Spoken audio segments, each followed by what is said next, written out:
Hello, আমি সুপ্রতিম। আপনারা দেখছেন Supratim blogs YouTube channel.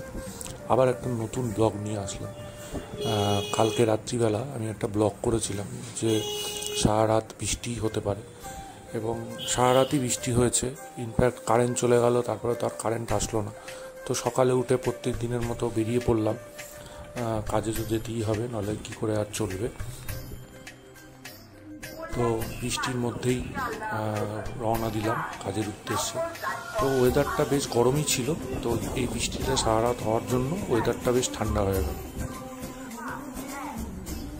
Normally বৃষ্টি খুব পড়লে আমি খুব একটা বাড়ি থেকে বেরোই না, কারণ বেরোতে ইচ্ছা করে না। তো ঘূর্ণিঝড় রেমালের জন্য যেতে পারিনি বলে তো আজকে বাধ্য হয়েই যেতে হলো।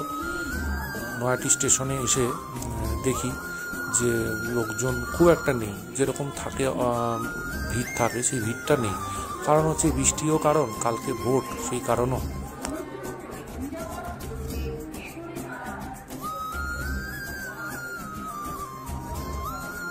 আসার বেশ কিছুক্ষণ পরই নয়াটি লোকাল ঢুকে গেল। তো লোকজনের সংখ্যা যেহেতু কম, সেই জন্য বসার সিটও পেয়ে গেলাম। তো ট্রেন ঢোকার 10-15 মিনিটের মধ্যেই ট্রেনটা ছেড়ে দিল। অনেক দিন ধরেই ইচ্ছা ছিল যে কাজে যাওয়ার সময় ছোটো একটা ব্লগ বানাই। তো যেহেতু বৃষ্টি হচ্ছে, সেই জন্য আমি খুব একটা কমফোর্টেবল ছিলাম না। এরকমভাবেই আমরা প্রত্যেক দিন সংগ্রাম করে অফিস যাই।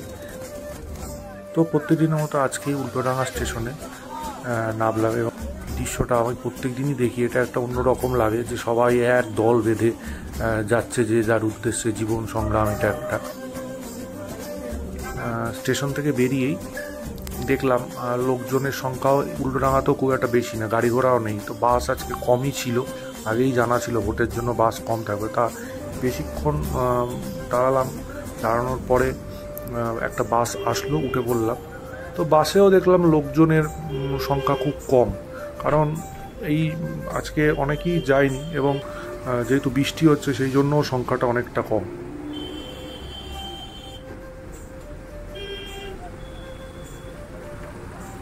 তা ফাইনালি 1 ঘন্টার বেশি জার্নি করে আকাঙ্ক্ষা মোড়ে এসে পৌঁছালাম, যেখানে আমার অফিস।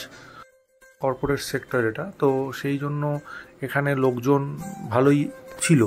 তো বৃষ্টির মধ্যে বেশ হাঁটতে হাঁটতে এগোলাম যা অফিসের উদ্দেশ্যে। তো আমার আরও ব্লগটা করার ইচ্ছা ছিল, কিন্তু কাজের চাপের জন্য ব্লগটা আর কন্টিনিউ করতে পারলাম না।